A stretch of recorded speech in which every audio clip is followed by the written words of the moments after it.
السلام عليكم ورحمة الله وبركاته. إن الحمد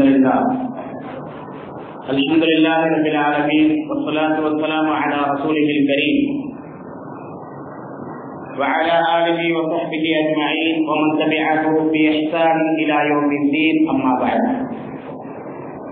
فأعوذ بالله من الشيطان الرجيم. يا أيها الذين آمنوا كلوا من طيبات ما رزقناكم واشكروا لله إن كنتم إياه تعبدون. رب اشرح لي صدري ويسر لي أمري واحلل عقدة من لساني يفقهوا قولي. அளவற்ற அருளாளனும் நிகரற்ற அன்புடையவனுமாகிய ஏக இறைவன் அல்லாஹ்வின் திருப்பெயரால் ஆரம்பம் செய்கின்றேன். கண்ணியத்திற்குரிய அல்லாஹ் நல்லடியார்களே, அன்பிற்கினிய சகோதர சகோதரிகளே, அல்லாஹ்வினுடைய மாபெரும் கிருபையால் அல்லாஹ் யாரை நேசிக்கின்றான் என்ற தலைப்பின் கீழ் அல்லாஹ் நேசிக்கக்கூடிய மக்களை பற்றி நாம் பார்த்துக் கொண்டிருக்கின்றோம். அதிலே நேற்றைய தினத்தில் அல்லாஹ் தூய்மையானவர்களை நேசிக்கின்றான் என்பதை பார்த்தோம். தூய்மை என்பது இஸ்லாத்தில் எந்த அளவிற்கு முக்கியத்துவம் வாய்ந்தது என்பதையும், எந்தெந்த விஷயங்களிலே நம்மிடத்தில் தூய்மை இருக்க வேண்டும் என்பதையும் பார்த்தோம். கொள்கையிலே தூய்மை இருக்க வேண்டும், அடுத்து வெளிப்படையான தூய்மை இருக்க வேண்டும், ஒரு மனிதனுடைய உடல் தூய்மையாக இருக்க வேண்டும், ஆடை தூய்மையாக இருக்க வேண்டும். நேற்று 73வது அத்தியாயத்தினுடைய ஆரம்ப 7 வசனங்களை அல்லாஹ் 2வது வழியாக இறக்கினான் என்று கூறினேன். அதிலே அல்லாஹ் சுப்ஹானஹு வ தஆலா நபிகள் நாயகம் ஸல்லல்லாஹு அலைஹி வஸல்லம் அவர்களுக்கு கட்டளை இருக்கின்றான். நபியே, உம்முடைய ஆடையை நீங்கள் சுத்தப்படுத்திக் கொள்ளுங்கள்.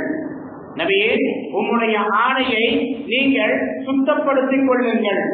ஆக ஆடையினுடைய சுத்தம், உடலினுடைய சுத்தம் என்பதும் இஸ்லாம் வலியுறுத்தக்கூடிய ஒன்று. ஒரு மனிதன் உடலை சுத்தப்படுத்திக் கொள்வது, தன்னுடைய ஆடையை சுத்தப்படுத்திக் கொள்வது என்பது ஈமானினுடைய அம்சமாக இருக்கின்றது என்பதை குர்ஆனும் ஹதீஸும் நமக்கு தெளிவுபடுத்துகின்றன. அடுத்து, இப்படி நம்மை நாம் சுத்தப்படுத்தும் பொழுது அல்லாஹ்விடத்திலிருந்து நமக்கு கிடைக்கக்கூடிய நன்மைகள் என்ன? நாம் சிறுநீர் கழிக்கின்றோம், மலம் கழிக்கின்றோம், குளிக்கின்றோம், நம்மை நாம் சுத்தப்படுத்துகின்றோம். ஆக இதிலே நமக்கு நன்மை கிடைக்குமா என்று பார்த்தால் இஸ்லாம் நமக்கு கற்றுத் தருகின்றது, இதில் கூட உங்களுக்கு நன்மை கிடைக்கும். ஒரு முஸ்லிம் அல்லாதவனும் சிறுநீர் கழிக்கின்றான், மலம் கழிக்கின்றான், ஒரு முஸ்லிமும் சிறுநீர் மலம் கழிக்கின்றான். ஆனால் இருவரும் தங்களுடைய தேவையை நிறைவேற்றுவதிலே நன்மை யாருக்கு கிடைக்கின்றது? ஒரு முஸ்லிமுக்கு கிடைக்கின்றது. எப்படி? நபிகள் நாயகம் ஸல்லல்லாஹு அலைஹி வஸல்லம் அவர்கள் சிறுநீர் கழிப்பதற்கான, தன்னை தூய்மைப்படுத்திக் கொள்வதற்கான வழிமுறைகளை சொல்லித் தருகின்றார்கள், கற்றுத் தருகின்றார்கள். அந்த அடிப்படையிலே செய்யும் பொழுது தன்னுடைய தேவையை நாம் நிறைவேற்றினாலும் கூட அல்லாஹ் நமக்கு அதிலே நன்மையை கொடுக்கின்றான். எவ்வாறு? நபிகள் நாயகம் ஸல்லல்லாஹு அலைஹி வஸல்லம் அவர்கள் இதற்கான வழிமுறையை சொல்லுகின்றார்கள். நீங்கள் சிறுநீரோ அல்லது மலமோ கழிக்க சென்றால் கழிவறைக்கு செல்லும் பொழுது முதலிலே இடது காலை எடுத்து வையுங்கள், ஒரு நன்மை கிடைத்துவிடும். இரண்டாவது, நீங்கள் துஆ ஓதுங்கள், உள்ளே செல்வதற்கு முன்னால் துஆ ஓதிக்கொள்ள வேண்டும், 2 நன்மைகள் கிடைத்துவிட்டன. மூன்றாவது, உங்களது வலது கரத்தால் நீங்கள் சுத்தம் செய்யாதீர்கள், உங்களது இடது கரத்தால் நீங்கள் சுத்தம் செய்யுங்கள், 3 நன்மைகள். தண்ணீரை கொண்டு சுத்தம் செய்யுங்கள், தண்ணீர் கிடைக்கவில்லை என்று சொன்னால் கல்லை கொண்டு நீங்கள் சுத்தம் செய்யுங்கள். நீங்கள் சாணத்தை கொண்டோ எலும்பை கொண்டோ சுத்தம் செய்யாதீர்கள். ஏனென்றால் சாணமும் எலும்பும் ஜின்களுடைய உணவாக இருக்கின்றது. எலும்பு நாம் மாமிசத்தை சாப்பிட்டு விட்டு தூக்கி எறிகின்றோம் அல்லவா, அந்த எலும்பும் மாடு ஆடு போன்றவைகளுடைய சாணம் இவை ஜின்களுடைய உணவு என்று அவர்கள் கூறுகின்றார்கள். ஆகவே அதை கொண்டு நீங்கள் சுத்தம் செய்யாதீர்கள். ஆக தண்ணீரை கொண்டு அல்லது கல்லை கொண்டு அல்லது சிறுநீரை உறிஞ்சக்கூடிய டிஷ்யூ போன்றவைகளை கொண்டு சுத்தம் செய்யும் பொழுது அதற்கு ஒரு நன்மை கிடைக்கின்றது. அடுத்து வெளியிலே வரும் பொழுது வலது காலை எடுத்து வைத்து வாருங்கள் என்று சொல்லுகின்றார்கள். ஆக அடுத்து நமக்கு ஒரு நன்மை கிடைக்கின்றது. 5வது நன்மை, அதற்கடுத்து வெளியிலே வந்த பிறகு துஆவை ஓதுங்கள் குர்ஆனக. ஆக 7 நன்மைகள் நமக்கு இதிலே ஏறத்தாழ கிடைத்து விடுகின்றன. நம்மை நாம் சுத்தப்படுத்துகின்றோம். ஆனால் அல்லாஹ் சுப்ஹானஹு வ தஆலா 6 அல்லது 7 நன்மைகளை நமக்கு ஒரே நேரத்திலே கொடுக்கின்றான் எனும் பொழுது எந்த அளவிற்கு நமக்கு தூய்மை நன்மையை தரக்கூடியது என்பதையும் விளங்கிக் கொள்ள வேண்டும். அதே போன்று மார்க்கம் கற்றுத்தரக்கூடிய விதத்திலே தூய்மையாக இருக்கும் பொழுது பல்வேறு விதமான நோய்களில் இருந்தும் அல்லாஹ் நம்மை பாதுகாக்கின்றான். பலவிதமான நோய்களில் இருந்தும் அல்லாஹ் நம்மை பாதுகாக்கின்றான் என்பதை நாம் உணர்வு பூர்வமாக அறிகின்றோம். அடுத்து உது செய்கின்றோம். இந்த உதுவின் மூலமாக, உது என்பதும் ஒரு மனிதன் தன்னை சுத்தப்படுத்திக் கொள்வதன் மூலமாக அவனுக்கு உற்சாகம் ஏற்படுகின்றது. அவனுடைய உடலிலே அவன் ராகத்தை, ஒரு நிம்மதியை உணர்கின்றான். ஆனாலும் கூட இந்த உதுவிலும் நமக்கு எப்படிப்பட்ட நன்மை கிடைக்கின்றது?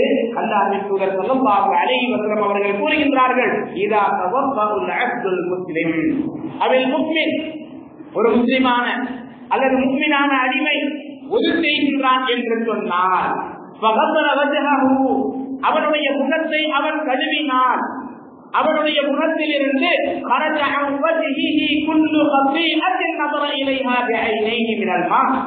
அவனுடைய கண்களால் அவன் என்னென்ன தீயவைகளை பார்த்தானோ, என்னென்ன தீமைகளை அவனுடைய கண்களால் அவன் கண்டானோ அவை அனைத்தையும் அல்லாஹ் சுப்ஹானஹு வ தஆலா அவன் முகத்தை கழுவி அந்த முகத்திலிருந்து தண்ணீர் வடியும் பொழுது, மற்றொரு அறிவிப்பிலே அல்லாஹ்வின் தூதர் ஸல்லல்லாஹு அலைஹி வஸல்லம் அறிவிப்பாக சொல்லுகின்றார். எப்படி சொன்னார்கள்?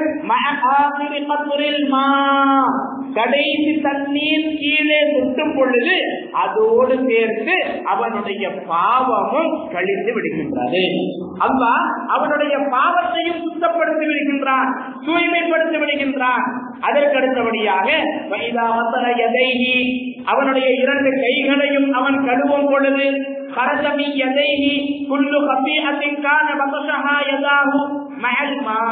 அவனுடைய கைகளால் அவன் என்னென்ன தீமைகளை பற்றி பிடித்தானோ, என்னென்ன தீய காரியங்களை செய்தானோ அவை அனைத்தும் அவனுடைய கைகளில் இருந்த தண்ணீர் கீழே விழும் பொழுது அல்லது கடைசி சொட்டு கீழே விழும் பொழுது அவனுடைய கைகளில் இருந்து அவன் கைகளால் செய்த பாவங்கள் அனைத்தும் அவனுக்கு மன்னிக்கப்பட்டு வருகின்றன.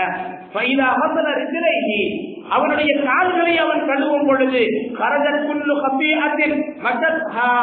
அவனுடைய கால்களால் அவன் செய்த பாவங்கள், தவறான இடத்திற்கு சென்றிருப்பான், தவறான காரியத்தை செய்திருப்பான், அவனுடைய காலை கொண்டு அவனுடைய கால் எந்தெந்த தீமைக்காக நடந்ததோ அந்த பாவங்கள் அனைத்தையும் அந்த தண்ணீர் வெளியேறும் பொழுது அவனுடைய காலில் இருந்து கடைசி சொட்டு தண்ணீர் கீழே விழும் பொழுது அவனுடைய பாவமும் சென்று விடுகின்றது.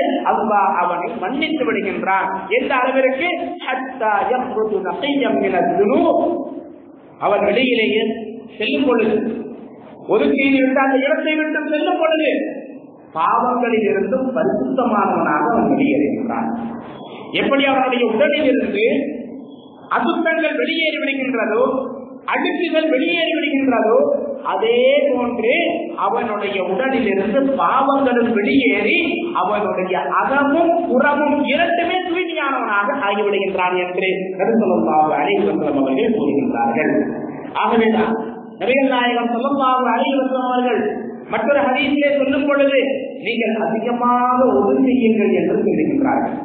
அல்லாஹ்வின் தூதர் ஸல்லல்லாஹு அலைஹி வஸல்லம் அவர்கள் மிஹ்ராஜ் பயணத்தை மேற்கொண்ட பொழுது, மிஹ்ராஜிலே அல்லாஹ்வின் தூதர் ஸல்லல்லாஹு அலைஹி வஸல்லம் அவர்கள் சொர்க்கத்தையும் நரகத்தையும் பல காட்சிகளையும் அங்கே காணுகின்றார்கள்.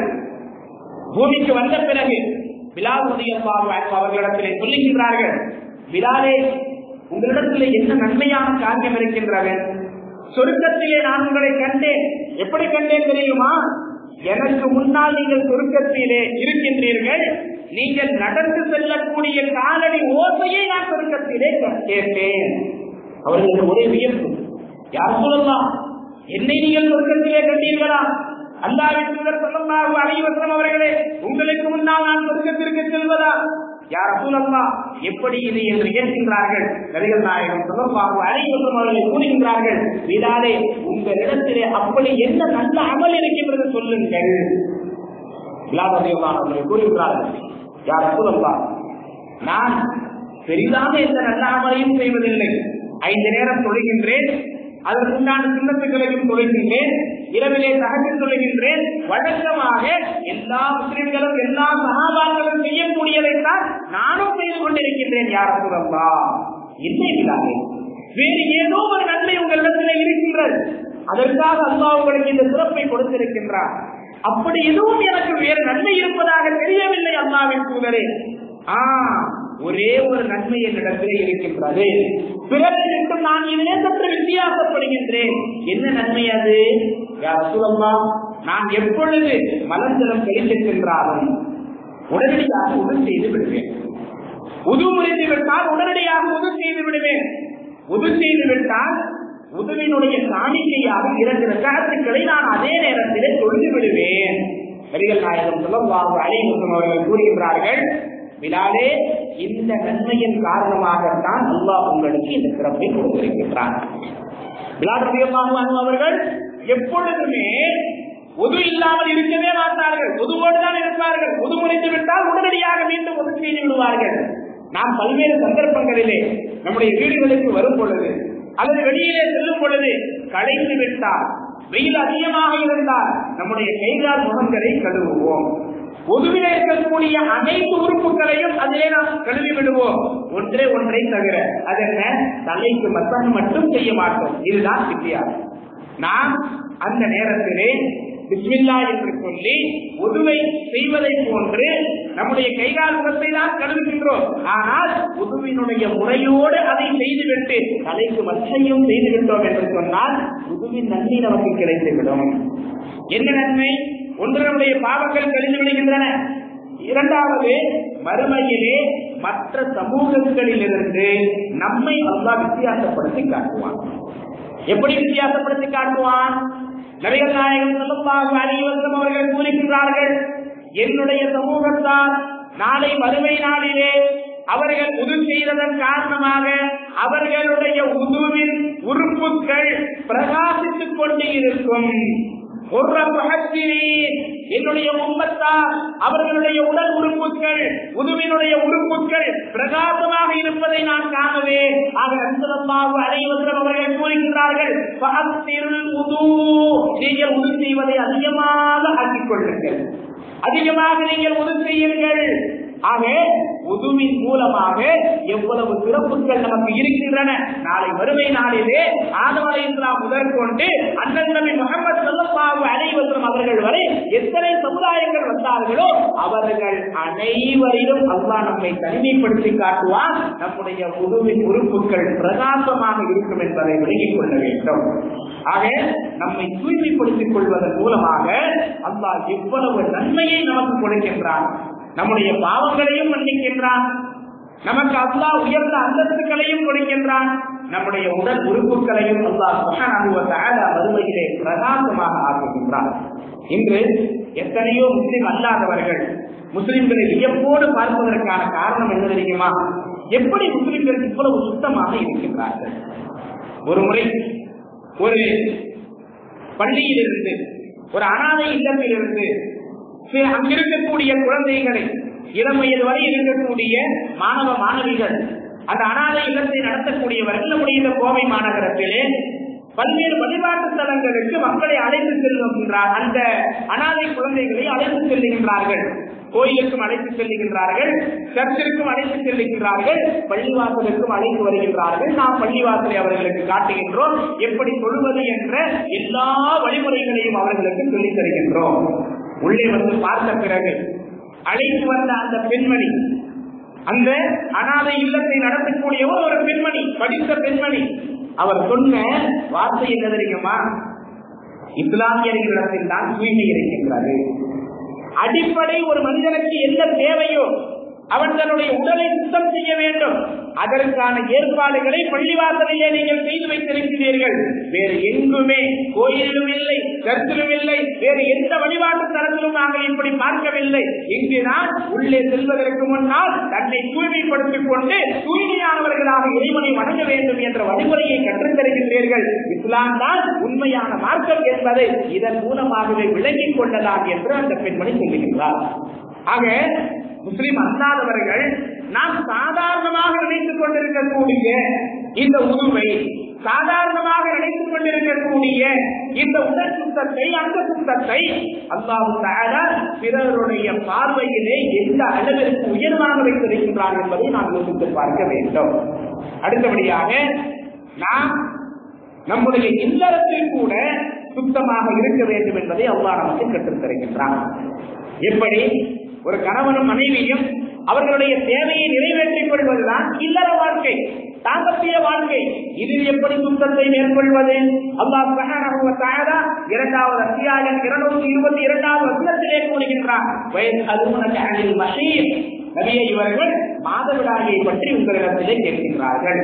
குல் ஹுவ அதன், அது ஒரு நோய், ஒரு துன்பம், பெண்களுக்கு ஏற்படக்கூடிய, இயல்பாக ஏற்படக்கூடிய ஒரு உபாதை. நீங்கள் மாதவிடாய் காலத்திலே உங்களுடைய மனைவியோடு தாம்பத்திய உறவு வைத்துக் கொள்வதை விட்டும் விலகிக் கொள்ளுங்கள். அவர்கள் தூய்மை அடையும் வரை நீங்கள் அவர்களை நெருங்காதீர்கள்.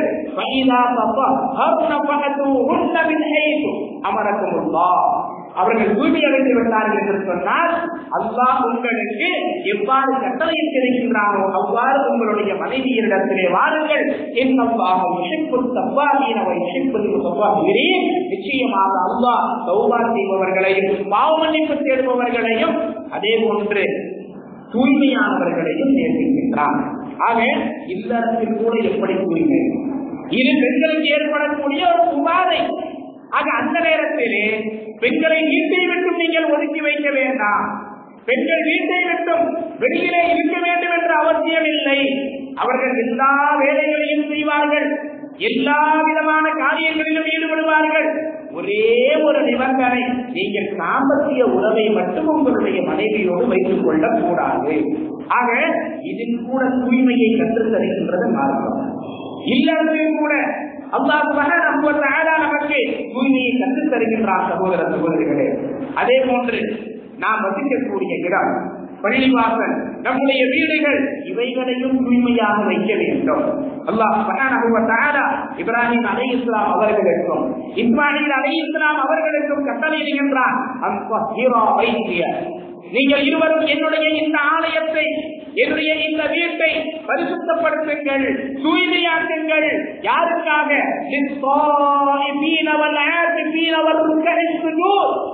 இதை தவாப் செய்பவர்களுக்காக, இதிலே இஹ்திகாஃப் இருப்பவர்களுக்காக, அதே போன்று இங்கே ருக்கூ செய்பவர்களுக்காக, சஜ்தா செய்பவர்களுக்காக நீங்கள் இந்த ஆலயத்தை தூய்மையாக வைத்துக் கொள்ளுங்கள். ஆக பள்ளிவாசல்கள் என்பது தூய்மையாக வைக்கப்படக்கூடிய இடம். நம்முடைய வீடுகளும் தூய்மையாக வைக்கப்படக்கூடிய இடம். நபிகள் நாயகம் ஸல்லல்லாஹு அலைஹி வஸல்லம் அவர்களிடத்திலே, அவர்களுடைய காலத்திலே மண் தரைதான் இருக்கும். இது போன்று நம்முடைய தரையை போன்று டைல்ஸ்களோ அல்லது மார்பிள்களோ கிரானைட்டுகளோ போடப்பட்ட தரைகளாக இருக்காது, மணல் தரைதான். ஆக சர்வ சாதாரணமாக எச்சில் துப்புவார்கள். நபிகள் நாயகம் ஸல்லல்லாஹு அலைஹி வஸல்லம் அவர்கள் கூறுகின்றார்கள், நீங்கள் பள்ளிவாசலிலே எச்சிலை துப்பினால் அதை மண்ணை போட்டு மூடிவிடுங்கள். அதுதான் அதற்கான கப்பாரா பரிகாரம் என்று சொல்லியிருக்கிறார்கள். ஒருவர் பள்ளிவாசலுக்குள் வருகின்றார், ஒரு காட்டுவார், கிராமவாசி வருகின்றார், பள்ளிவாசலுக்குள் வந்து நபிக்குள் வந்து ஒரு ஓரத்திலே நின்று சிறுநீர் கழிக்க ஆரம்பித்து விடுகின்றார். சஹாபாக்கள் எல்லாம் அவரை அதட்டுகின்றார்கள், சத்தமிடுகின்றார்கள். அல்லாஹ்வின் தூதர் ஸல்லல்லாஹு அலைஹி வஸல்லம் அவர்கள் கூறுகின்றார்கள், இல்லை, அவரை விட்டுவிடுங்கள். அவர் முழுமையாக சிறுநீர் கழித்து விடுகின்றார்.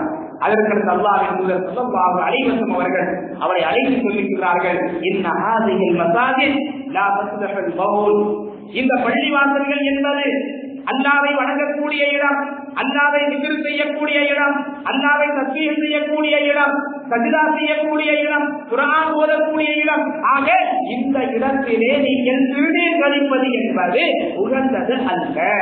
அவர்கள் உபதேசம் செய்துவிட்டு அதற்கடுத்து சஹாபாக்களுக்கு கட்டளையிடுகின்றார்கள், ஒருவருக்கு தண்ணீரை ஒரு வாரி தண்ணீரை எடுத்து அந்த இடத்திலே நீங்கள் இறக்கி விடுங்கள், ஊற்றுங்கள். நபிகள் நாயகம் ஸல்லல்லாஹு அலைஹி வஸல்லம் அவர்கள் கூறுகின்றார்கள், யார் பள்ளியிலிருந்து ஒரு குச்சியை அகற்றுகின்றார்கள், சுத்தம் செய்வதற்காக ஒரு பாய் குச்சி கீழே கிடக்கின்றது, இது போன்ற ஒரு குச்சியை யார் வெளியிலே எடுத்து சுத்தம் செய்கின்றாரோ, வெளியே எடுத்து போட்டு விடுகின்றாரோ அவருக்கும் அல்லாஹ் நன்மையை கொடுப்பார். பள்ளிவாசலை போன்று நம்முடைய வீடுகளும் சுத்தமாக இருக்க வேண்டிய இடம். நம்முடைய வீடுகளையும் சுத்தமாக வைக்க வேண்டும். நம்முடைய வீடுகள் சுத்தமாக இருந்தால் மலக்குமார்கள் உள்ளே வருவார்கள். எந்த வீடு அசுத்தமாக இருக்கின்றதோ அந்த வீட்டிற்குள் மலக்குமார்கள் வரமாட்டார்கள். ஆக குழந்தைகள் சிறுநீர் கழித்து விட்டால், மலம் கழித்து விட்டால் அவற்றையெல்லாம் நாம் சுத்தம் செய்ய வேண்டும். வீட்டிலே நம்முடைய அனைத்து பொருட்களையும் சுத்தமாக வைப்பதை மார்க்கம் நமக்கு வலியுறுத்துகின்றது என்பதை விளங்கிக் கொள்ள வேண்டும். ஆக நம்முடைய இருப்பிடம், நாம் இருக்கக்கூடிய இடம் இவைகளும் சுத்தமாக இருக்க வேண்டும். இஸ்லாம் இந்த அளவுக்கு சுத்தத்தை போதிக்கின்றது.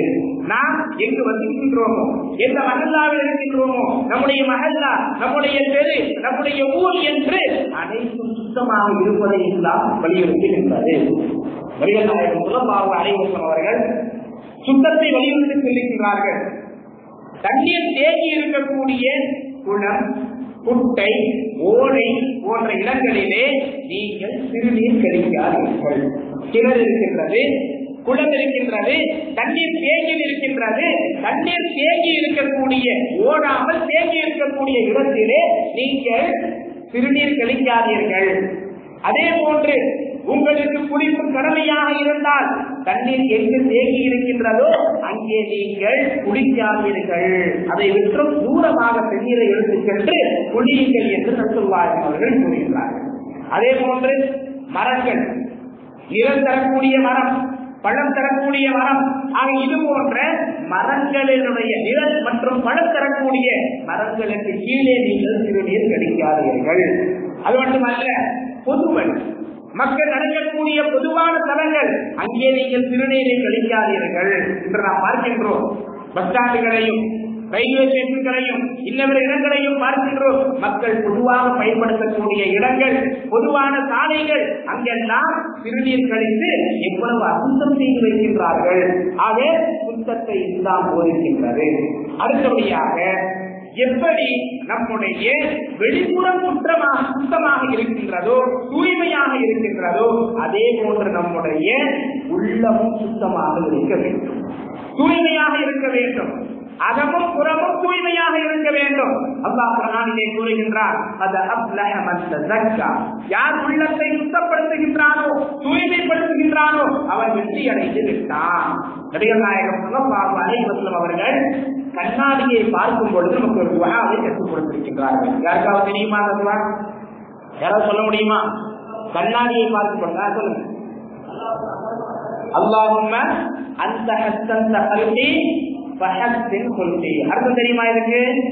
யா அல்லாஹ், நீ என்னுடைய வெளித்தோற்றத்தை அழகாக ஆக்கினாய், என்னுடைய உள்தோற்றத்தையும் என்னுடைய உள்ளத்தையும் ஒழுக்கத்தையும் நீ அழகாக ஆக்குவாய். அல்லாஹ் அக்பர். எவ்வளவு அழகானது! எப்படி நம்முடைய வெளித்தோற்றம் அழகாக இருக்கின்றதோ, அழகான ஆடை அணிகின்றோம், அழகாக நாம் உடை உடுத்துகின்றோம், நம்முடைய தோற்றத்தை அழகாக வைத்துக் கொள்கின்றோம், தூய்மையாக வைத்துக் கொள்கின்றோம், அதே போன்று நம்முடைய உள்ளமும் தூய்மையாக இருக்க வேண்டும். ஆகவேதான் கண்ணாடியை பார்க்கும் பொழுது இந்த துஆவை நமக்கு கற்றுத் தருகிறார்கள். அல்லாஹும்ம அன்த ஹஸ்ஸன்த கல்பி, யா அல்லாஹ், என்னுடைய வெளித்தோற்றத்தை, என்னுடைய படைப்பை நீ அழகாக ஆக்கினாய். ஃபஹஸ்ஸின் குல்பி, என்னுடைய ஒழுக்கத்தையும் என்னுடைய அகத்தையும் என்னுடைய உள்ளத்தையும் நீ தூய்மையாக அழகாக ஆக்குவாயாக. நபிகள் நாயகம் ஸல்லல்லாஹு அலைஹி வஸல்லம் அவர்கள் கூறுகிறார்கள், அலா இன்னல் ஜஸதி முதவா, அறிந்து கொள்ளுங்கள், உடலிலே ஒரு உறுப்பு இருக்கின்றது. இதா சலஹத் சலஹத் ஜஸது குல்லு, அது சீரடைந்து விட்டால் உடல் முழுவதும் சீரடைந்து விடும். வைதா ஃபஸதத் ஃபஸதல் ஜஸது குல்லு, அது சீர்கெட்டு விட்டால் உடல் முழுவதும் சீர்கெட்டு விடும். அலா அறிந்து கொள்ளுங்கள், வஹியல் கல்ப், அதுதான் இதயம் என்று சொன்னார்கள். மற்றொரு ஹதீஸிலே சொன்னார்கள், இன்னல்லாஹ ஜமீலுன் யுஹிப்புல் ஜமால், நிச்சயமாக அல்லாஹ் அழகானவன், அழகையே விரும்புகின்றான். ஆக அல்லாஹ் சுப்ஹானஹு வ தஆலா நம்மிடத்திலே நம்முடைய வெளி தோற்றத்திலும் நம்முடைய உள் தோற்றத்திலும் சுத்தத்தையும் தூய்மையையும் விரும்புகின்றான். அல்லாஹ் இப்படி சுத்தமாக தூய்மையாக இருக்கக்கூடியவர்களை நேசிக்கின்றான் என்பதை நம்முடைய மார்க்கம் நமக்கு கற்றுத் தருகின்றது. அடுத்து நாம் உண்ணக்கூடிய உணவு, சம்பாதிக்கக்கூடிய சம்பாத்தியம், இதிலும் தூய்மையை மார்க்கம் கற்றுத் தருகின்றது. அல்லாஹ் சுப்ஹானஹு வ தஆலா குர்ஆனிலே கூறுகின்றான், யா அய்யுஹல்லதீன ஆமனூ, நம்பிக்கை கொண்ட மக்களே, குலூ மின் த்வய்யிபாத்தி மா ரஸக்னாக்கும், நாம் உங்களுக்கு வழங்கியவற்றிலிருந்து உண்ணுங்கள். எப்படிப்பட்டவைகளை? தூய்மையானவைகளை உண்ணுங்கள். யா அய்யுஹல்லதீன ஆமனூ குலூ மின் த்வய்யிபாத்தி மா ரஸக்னாக்கும், நாம் உங்களுக்கு வழங்கியவற்றிலிருந்து தூய்மையானதை நீங்கள் உண்ணுங்கள், சாப்பிடுங்கள். அல்லாஹ் அக்பர். மற்ற இடத்திலே அல்லாஹ் சொல்லும் பொழுது, யா அய்யுஹன் நாஸ், மனிதர்களே, குலூ மிம்மா ஃபில் அர்தி ஹலாலன் தய்யிபா, பூமியிலே இருக்கக்கூடியவற்றில் ஹலாலானவற்றையும் தூய்மையானவற்றையும் நீங்கள் சாப்பிடுங்கள். ஆக நாம் உண்ணக்கூடிய உணவு எப்படி இருக்க வேண்டும்? ஹலாலாகவும் இருக்க வேண்டும், தூய்மையாகவும் இருக்க வேண்டும். ஒரு உணவு தூய்மையாக இருக்க வேண்டும் என்று சொன்னால் அது ஹலாலாக இருப்பது கடமை என்பதை விளங்கிக் கொள்ள வேண்டும். எதுவெல்லாம் நமக்கு தூய்மை இல்லையோ, எதுவெல்லாம் அசுத்தமோ, அவற்றையெல்லாம் அல்லாஹ் சுப்ஹானஹு வ தஆலா நமக்கு தடை செய்து விட்டான். எப்படி? அல்லாஹ் சுப்ஹானஹு வ தஆலா கூறுகிறான், கேளுங்கள், இன்னமா ஹர்ரம அலைக்குமுல் மைதத வத்தம் வலஹமல் ஹின்ஸீரி வமா உஹில்ல பிஹி லிகைரில்லாஹ். நிச்சயமாக அல்லாஹ் உங்களுக்கு தடை செய்திருப்பதெல்லாம் எவற்றை தெரியுமா? தானாக செத்தது, அறுத்து பலியிடாமல் தானாக செத்தது, ரத்தம், பன்றியின் இறைச்சி, அல்லாஹ் அல்லாதவர்களுக்காக, அல்லாஹ் அல்லாதவர்களுடைய பெயரை சொல்லி அறுத்து பலியிட்டது, இவை அனைத்துமே உங்களுக்கு தடை செய்யப்பட்டது.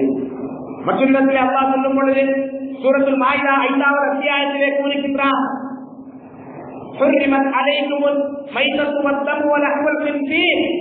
உங்களின் மீது அல்லாஹ் தானாக சென்ற பிராணிகளையும் இரத்தத்தையும், அதே போன்று அல்லாஹ் அல்லாதவர்களுக்காக அறுத்து பலியிட்டவைகளையும் பன்றியின் மாமிசத்தையும் ஹராமாக ஆக்கி இருக்கின்றார்.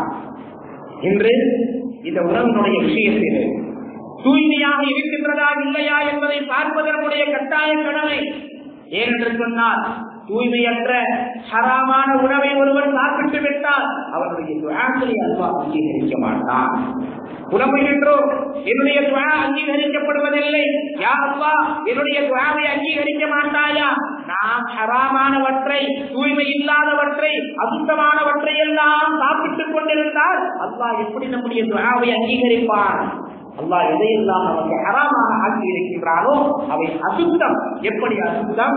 அல்லாஹ் கூறுகின்றான், தானாக செத்ததை நீங்கள் சாப்பிடாதீர்கள். ஏனென்று சொன்னால், ஒரு பிராணி, ஒரு கால்நடை அதை அறுக்கும் பொழுது அதனுடைய ரத்தம் அதனுடைய மாமிசத்தில் இருந்து, அதனுடைய உடலில் இருந்து வெளியேறிவிட்டால் தான் அது சுத்தமாக இருக்கும். வெளியேறவில்லை என்று சொன்னால் அந்த ரத்தம் அந்த மாமிசத்தோடு கலந்து அதனுடைய கிருமிகள் எல்லாம் அது அந்த மாமிசத்தோடு கலந்து அதனை உண்ணக்கூடிய மனிதனுக்கு பல்வேறு விதமான நோய்கள் வருகின்றன. அதே போன்று ரத்தம் என்பது கிருமிகள் நிறைந்தது. ஆக ரத்தத்தை மக்கள் அதை தனியாக சமைத்து சாப்பிடுவது, இதையும் இஸ்லாம் தடை செய்கின்றது. அல்லாஹ் சுப்ஹானஹு வ தஆலா கூறுகின்றான், உங்களின் மீது அல்லாஹ் ரத்தத்தை தடை செய்து இருக்கின்றான், நீங்கள் ரத்தத்தை சாப்பிடாதீர்கள். இன்று நாம் பார்க்கின்றோம், சில மக்கள், முஸ்லிம் அல்லாதவர்கள் ஆடு மாடியில் அறுக்கக்கூடிய இடங்களிலே ரத்தம் தனியாக ஒரு பாத்திரத்திலே பிடிக்கப்படும், அந்த ரத்தத்தை பொறித்து சாப்பிடுவார்கள். ஆக அதிலே பல நோய்கள் இருக்கின்றன. ஆகவே அல்லாஹ் அதனை நமக்கு தடை செய்திருக்கின்றான். அடுத்து அல்லாஹ் நமக்கு பன்றியின் மாமிசத்தையும் தடை செய்திருக்கின்றான். ஏனென்று சொன்னால், பன்றி என்பது ஒரு அசுத்தமான விலங்கு. அது மட்டுமல்ல, அதனுடைய உடலிலே பல்வேறு விதமான நோய்கள் இருக்கின்றன. குறிப்பாக அதனுடைய மாமிசத்திலே ஒரு கிருமி இருக்கின்றது, ஒரு புழு இருக்கின்றது. அதை எவ்வளவு சமைத்தாலும் அது சாகவே சாகும். அது மட்டுமல்ல, பன்றி என்பது வெட்கமில்லாத ஒரு பிராணி, வெட்கமில்லாத ஒரு பிராணி. ஆக வெட்கமற்ற ஒரு பிராணியின் உணவை ஒருவன் சாப்பிடும் பொழுது அவரிடமிருந்து வெட்க உணர்வு சென்றுவிடும் என்பதை மனசு நமக்கு சொல்லிக் கொடுக்கின்றது. ஆகவே அல்லாஹ் பன்றியின் மாமிசத்தையும் நமக்கு தடை செய்திருக்கின்றான். அல்லாஹ் அல்லாதவருக்காக அறுத்து பலியிடுவது. சரி, இதனை அறுக்கும் பொழுதுதான் ரத்தம் ஓட்டப்பட்டு விடுகின்றது, அதனுடைய மாமிசம் தான் தூய்மையானதாக ஆகிவிடுகின்றது. பிறகு எதற்காக அல்லாஹ் அதனை ஹராமாக ஆக்கினான்? நேற்றைய தினத்திலே பார்த்தோம். அல்லாஹ் அல்லாதவர்களை வணங்குவது அசுத்தம். எவர்கள் அல்லாஹ் அல்லாதவற்றை வணங்குகின்றார்களோ அவர்களை நஜீஸ் என்று அல்லாஹ் கூறுகின்றார். ஆக அசுத்தமானவைகளுக்காக அறுத்து பலியிடுவதும் அசுத்தம் தான். வெளிப்படையாக பார்க்கும் பொழுது அந்த மாமிசம் சுத்தமாக இருப்பதாக நமக்கு தெரிந்தாலும் கூட அல்லாஹ் அதனை அசுத்தம் என்று சொல்லிவிட்டான், தூய்மையற்றது என்று சொல்லிவிட்டான். ஆக இவையெல்லாம் நமக்கு தடை செய்யப்பட்டது. ஆகவே நம்முடைய உணவில் கூட சுத்தமானதை தான் சாப்பிட வேண்டும் என்று அல்லாஹ் நமக்கு கட்டளையிட்டிருக்கின்றான். அதே போன்று நாம் சம்பாதிக்கக்கூடிய சம்பாதியம் இதுவும் சுத்தமாக இருக்க வேண்டும், இதுவும் தூய்மையாக இருக்க வேண்டும். சகோதர சகோதரிகளே, நபிகள் நாயகம் ஸல்லல்லாஹு அலைஹி வஸல்லம் அவர்கள் கூறுகிறார்கள், நிச்சயமாக அல்லாஹ் தூய்மையானவர், தூய்மையானதை மட்டுமே ஏற்றுக்கொள்வார். ஹராமான வழியிலே ஒருவன் சம்பாதிக்கின்றான், பிறகு ஏமாற்றி சம்பாதிக்கின்றான், மோசடி செய்து சம்பாதிக்கின்றான், தவறான வழிகளிலே பொருளை ஈட்டிக் கொண்டிருக்கின்றான், அவன் அல்லாஹ்வின் பாதையிலே எவ்வளவு தான தர்மம் செய்தாலும் அல்லாஹ் ஏற்றுக்கொள்ள மாட்டான். ஏன் தெரியுமா? அவனுடைய சம்பாத்தியம் தூய்மையானதாக இல்லை. அது மட்டுமல்ல, நபிகள் நாயகம் ஸல்லல்லாஹு அலைஹி வஸல்லம் அவர்கள் கூறுகின்றார்கள், ஒரு மனிதன் தன்னுடைய கரத்தால் உழைத்து சம்பாதிப்பதுதான் அது அவனுக்கு தூய்மையானது, ஹலாலானது. அல்லாஹ் மிகப்பெரிய அரசராக வைத்திருந்த தாவூத் சுலைமான் அலைஹிஸ்ஸலாம் அவர்கள் கூட தன்னுடைய கரத்தால், தாவூத் அலைஹிஸ்ஸலாம் அவர்கள் கூட தன்னுடைய கரத்தால் உழைத்து சாப்பிட்டார்கள் என்று நபிகள் நாயகம் ஸல்லல்லாஹு அலைஹி வஸல்லம் அவர்கள் கூறுகின்றார்கள். ஆகவே நம்முடைய சம்பாத்தியமும் ஹலாலாக இருக்க வேண்டும், நாம் உண்ணக்கூடிய உணவும் ஹலாலாக இருக்க வேண்டும். இதனை நம்முடைய மனதிலே பதிய வைத்துக் கொள்ள வேண்டும், தூய்மையானதாகவும் இருக்க வேண்டும். இறுதியாக இஸ்லாம் ஒரு சமூகத்தையும் தூய்மையான சமூகமாக ஆக்குகின்றது. நீங்கள் தூய்மையான சமூகமாக இருக்க வேண்டும். எந்த அளவிற்கு உங்களுக்கு மத்தியிலே நீங்கள் தீமைகளை பார்த்தீர்கள் என்று சொன்னால் அந்த தீமைகள் அசுத்தமானவை, தூய்மையற்றவை, உங்களுடைய கண்களை மூடிக்கொண்டு நீங்கள் அப்படியே இருந்து விடாதீர்கள். நபிகள் நாயகம் ஸல்லல்லாஹு அலைஹி வஸல்லம் அவர்கள் கூறுகின்றார்கள், மர்ரமா மின்கும் முன்கரன் ஃபல்யுகய்யிர்ஹு பியதிஹி ஃபஇல்லம் யஸ்ததி' பிலிசானிஹி வஇல்லம் யஸ்ததி' பிகல்பிஹி வதாலிக அضعஃபுல் ஈமான். உங்களில் ஒருவர் ஒரு தீமையை கண்டார் என்று சொன்னால், ஒரு தீமையை பார்த்து விட்டால் தன்னுடைய கரத்தால் அதனை தடுக்கட்டும். அதற்கு வலிமை இல்லையா, அதற்கு சக்தி பெறவில்லையா, தன்னுடைய நாவால் சொல்லி திருப்பி அதனை தடுக்கட்டும். அதற்கும் அவர் சக்தி பெறவில்லையா, தன்னுடைய மனதால் அந்த தீமையை வெறுக்கட்டும். இதுதான் ஈமானின் கடைசி நிலை என்று சொல்கிறார்கள். எது? நாம் தன்னுடைய மனதால் வெறுப்பது. ஆக நம்முடைய சமூகம் தூய்மையாக இருக்க வேண்டும் என்று சொன்னால், நம்முடைய அண்டை வீட்டார், நம்முடைய மகல்லாவிலே வசிக்கக்கூடியவர்கள், நம்முடைய தெருவிலே வசிக்கக்கூடியவர்கள் ஒரு அனாச்சாரமான காரியத்தை செய்தார், தவறான காரியத்தை செய்தார், நாம் பார்த்துவிட்டு நமக்கு என்ன என்று விட்டுவிடக் கூடாது, நமக்கு என்ன என்று நாம் நினைத்து விட்டுவிடக் கூடாது. சகோதர சகோதரிகளே, மாறாக நம்மால் முடிந்த அளவிற்கு நாம் நிறுத்த வேண்டும்.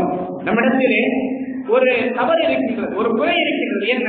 நான் சொல்லி அவர்கள் கேட்பார்களா? குறிப்பாக பெண்களிடத்திலே இந்த தாழ்வு மனப்பான்மை இருக்கின்றது. ஒருவர் தவறு செய்கின்றார் என்று சொன்னால், ஒரு பெண்மணி தவறு செய்கின்றார் என்று சொன்னால் அவளை திருத்த வேண்டும் என்று மனதிலே வரும். ஆனால் அங்கே நான் எல்லாம் சொன்னா இவர்கள் கேட்பார்களா, என்னை அடித்து விடுவார்கள், என்னை தவறாக நினைத்து விடுவார்கள், உறவு முறித்து விடுமோ, நட்பு முறித்து விடுமோ, பெரும்பாலும் நம்மிடத்திலே இதுதான் இருக்கின்றது. ஆனால் நபிகள் நாயகம் ஸல்லல்லாஹு அலைஹி வஸல்லம் அவர்கள் நமக்கு எதை கற்றுத் தருகின்றார்கள்? உங்களுடைய சமூகம், உங்களுடைய நீங்கள் வசிக்கக்கூடிய இடம், நீங்கள் வாழக்கூடிய இடம், உங்களை சார்ந்த மக்கள் தூய்மையாக இருக்க வேண்டும் என்று சொன்னால் உங்களுடைய சூழல் தூய்மையாக இருக்க வேண்டும். நன்மையை ஏவி தீமையை தடுக்க வேண்டும். சஹாபாக்களுடைய வாழ்க்கையை நாம் பார்க்கும் பொழுது எந்த அளவிற்கு தூய்மையாக இருந்தார்கள். ராமிதியா என்ற பெண்மணியினுடைய சம்பவத்தை இதற்கு முன்னால் உங்களுக்கு தௌபாவினுடைய சப்ஜெக்டிலே சொன்னேன். அதிலே அந்த பெண்மணி விபச்சாரம் செய்த குற்றத்திற்காக அவள் மீது கல் எரிந்து அவள் ஷஹீதாக்கப்படும் பொழுது, தண்டனை நிறைவேற்றப்படும் பொழுது அவருடைய ரத்தம் காலித் இப்னு வலீத் ரலியல்லாஹு அன்ஹு அவர்களின் மீது பட்டு விடுகின்றது. உடனே காலித் இப்னு வலீத் என்ன சொன்னார்கள்? ஒரு விபச்சாரியின் ரத்தம் எண்ணினார். அல்லாஹ் அக்பர்.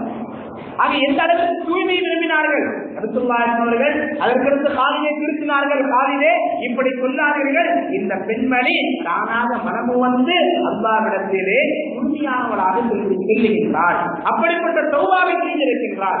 ஆனால் எப்படிப்பட்ட தூய்மையான சமூகமாக அந்த சமூகம் இருந்தது. காலித் இப்னு வலீத் ரலியல்லாஹு அன்ஹு அவர்கள் ஒரு விபச்சாரியின் ரத்தம் தன் மீது பட்டதை இப்படிப்பட்ட ரத்தமா என்று நினைத்தார்கள். அப்படி என்றால் யாரும் ஒரு நபர் இரண்டவர் தான் தவறு செய்து கொண்டிருந்தார், மற்றவர்கள் அனைவரும் அல்ஹம்துலில்லாஹ் தூய்மையானவர்களாக இருந்தார்கள். அவர்களுடைய சமூகம் தூய்மையானதாக இருந்தது என்பதை நாம் பார்க்கின்றோம். ஆக இப்படிப்பட்ட தூய்மையை நம்முடைய சமூகத்தில் நாம் கொண்டு வர வேண்டும். அல்லாஹ் சுப்ஹானஹு வ தஆலா இப்படிப்பட்ட தூய்மையாளர்களை, சுத்தமாக இருக்கக்கூடியவர்களை அல்லாஹ் நேசிக்கின்றான். அல்லாஹ்வுடைய நேசம் கிடைத்தால் அவர்களுக்கு அல்லாஹ் சொர்க்கத்தை குறைக்கிறான் என்பதிலே எந்த விதமான சந்தேகமும் இல்லை. ஆகவே கண்ணியத்திற்குரிய சகோதர சகோதரிகளே, நம்மிடத்திலே தூய்மை இருக்க வேண்டும், சுத்தமானவர்களாக இருக்க வேண்டும். கொள்கையிலே சுத்தமானவர்களாக, உடல் சுத்தமானவர்களாக, இடம் சுத்தமானவர்களாக, உள்ளம் சுத்தமானவர்களாக, நம்முடைய உணவு சுத்தமானதாக, சம்பாத்தியம் சுத்தமானதாக, நம்முடைய சமூகம் சுத்தமானதாக, நம்முடைய வீடு சுத்தமானதாக, நம்முடைய குடும்பம் சுத்தமானதாக இருக்க வேண்டும். ஆக இப்படி நாம் சுத்தமானவர்களாக இருந்தால், தூய்மையானவர்களாக இருந்தால் அல்லாஹ்வுடைய நேசம் நிச்சயமாக நமக்கு கிடைக்கும். அல்லாஹ் சுப்ஹானஹு வ தஆலா நம் அனைவரையும் தூய்மையானவர்களாக ஆக்குவானாக. அல்லாஹ் நம் அனைவருக்கும் தூய்மையை பேணக்கூடிய வாக்கியத்தை தந்தருவானாக. இந்த தூய்மையை பிற மக்களுக்கு போதிக்கக்கூடிய வாக்கியத்தை அல்லாஹ் அனைவருக்கும் தந்தருவானாக.